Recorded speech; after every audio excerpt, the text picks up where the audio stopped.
ഏവർക്കും നമസ്കാരം. കഴിഞ്ഞ ഒരു വർഷമായി മേടരാശിയിൽ സഞ്ചരിക്കുന്ന സർവീശ്വരകാരകനായ ഗ്രഹമായ വ്യാഴം വരുന്ന മെയ് 1 ഇടവരാശിയിലേക്ക് പ്രവേശിക്കും.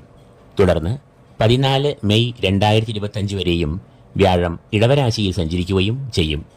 വർഷത്തിൽ ഒരിക്കൽ മാത്രമാണ് വ്യാഴം തൻ്റെ രാശി മാറുന്നത് എന്നതുകൊണ്ട് തന്നെ ജ്യോതിഷപരമായി വ്യാഴമാറ്റത്തിന് അതീവ പ്രാധാന്യം കൽപ്പിച്ചു വരുന്നു. കൂടാതെ ഒരു വർഷം വ്യാഴം തൻ്റെ സഞ്ചാരം തുടരും എന്നതിനാൽ ഗുണഫലമായാലും ദോഷഫലമായാലും വ്യാഴം നൽകുന്ന ഫലങ്ങൾ ഏറെ ദൈർഘ്യം ഏറിയതാകുന്നു. വ്യാഴം ഓരോ രാശിജാതർക്കും നൽകുന്ന ഫലങ്ങൾ അത് ഗുണമോ ദോഷമോ ഗുണദോഷ സമ്മിശ്രമോ ആകട്ടെ, ആ ഫലങ്ങൾ ഏറെ ലളിതമായി ഏറ്റവും ചുരുക്കത്തിൽ ഇവിടെ പങ്കുവയ്ക്കുകയാണ്. ഇന്ന് മകയിരം 2-ാം പകുതി, തിരുവാതിര, പുണർദം 1/4 എന്നീ നക്ഷത്രങ്ങൾ അടങ്ങുന്ന മിഥുനക്കൂറുകാരുടെ ജീവിതത്തിൽ വ്യാഴമാറ്റം കൊണ്ട് സംഭവിക്കാവുന്ന ഏറ്റവും പ്രധാനമായ 10 ഫലങ്ങൾ നമുക്ക് കാണാം. കഴിഞ്ഞ ഒരു വർഷമായി മേടത്തിൽ സഞ്ചരിക്കുന്ന വ്യാഴം വരുന്ന മെയ് 1 മുതൽ ഇടവരാശിയിലേക്ക് മാറുമ്പോൾ ഇവർക്ക് അത് പ്രതികൂലവും ദോഷകരവും ആയ അനുഭവങ്ങളും ഫലങ്ങളും നൽകുന്നു. വ്യാഴം തൻ്റെ അനിഷ്ടഭാവമായ 12-ാം ഭാവത്തിലേക്കാണ് പ്രവേശിക്കുന്നത് എന്നതിനാൽ ഈ രാശിജാതർ നല്ല സൂക്ഷ്മതയും കരുതലും വരുന്ന ഒരു വർഷം പുലർത്തേണ്ടതുണ്ട്.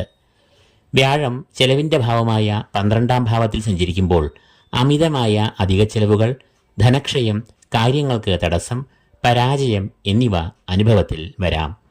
വ്യാഴം 12-ാം ഭാവത്തിലൂടെ സഞ്ചരിക്കുന്ന അടുത്ത ഒരു വർഷം ഈശ്വര കടാക്ഷം, ഭാഗ്യം എന്നിവയ്ക്ക് മറവ് സംഭവിക്കും. കർമ്മരംഗത്ത് പ്രതിസന്ധികൾ, തടസ്സങ്ങൾ, മനക്ലേശം എന്നിവ ഉണ്ടാകും. ഈ സമയത്ത് ശത്രുക്കളും അവരുടെ ദുഷ്പ്രവൃത്തികളും അധികരിക്കും. ഈ രാശിജാതരുടെ കളത്രകാരകനായ വ്യാഴം പ്രതികൂലാവസ്ഥയിൽ ആയതിനാൽ ദാമ്പത്യ ജീവിതത്തിൽ അസ്വാരസ്യങ്ങൾ, ജീവിത പങ്കാളിക്ക് ആരോഗ്യ പ്രശ്നങ്ങൾ, അതുമൂലം ആശുപത്രി ചെലവുകൾ എന്നിവ വന്നു ഭവിക്കാം. ബിസിനസ് മേഖലയിൽ തളർച്ച ഉണ്ടാകാം എന്നതിനാൽ ബിസിനസ്സിൽ അമിതമായി ധനനിക്ഷേപം നടത്തുമ്പോൾ നല്ല കരുതൽ ഉണ്ടാകണം.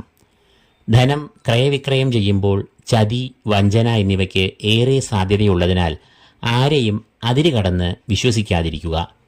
ദോഷങ്ങളുടെ ആധിക്യം കൂടുതൽ ആയതിനാൽ ഈ രാശിജാതർ തങ്ങളുടെ നാൾ തോറും മഹാവിഷ്ണു ക്ഷേത്രങ്ങളിൽ സുദർശന ഹോമം നടത്തുക.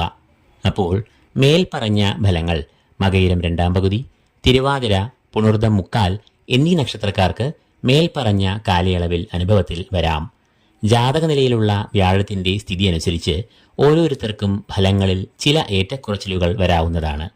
ഇതോടുകൂടി ഈ എപ്പിസോഡ് ഇവിടെ അവസാനിക്കുന്നു. ഈ വിവരണം നിങ്ങൾക്ക് ഇഷ്ടമായെങ്കിൽ ലൈക്ക് ചെയ്യുക, സബ്സ്ക്രൈബ് ചെയ്യുക. ഏവർക്കും ഈശ്വരകടാക്ഷങ്ങൾ നേർന്നുകൊണ്ട് നിർത്തുന്നു. നന്ദി, നമസ്കാരം.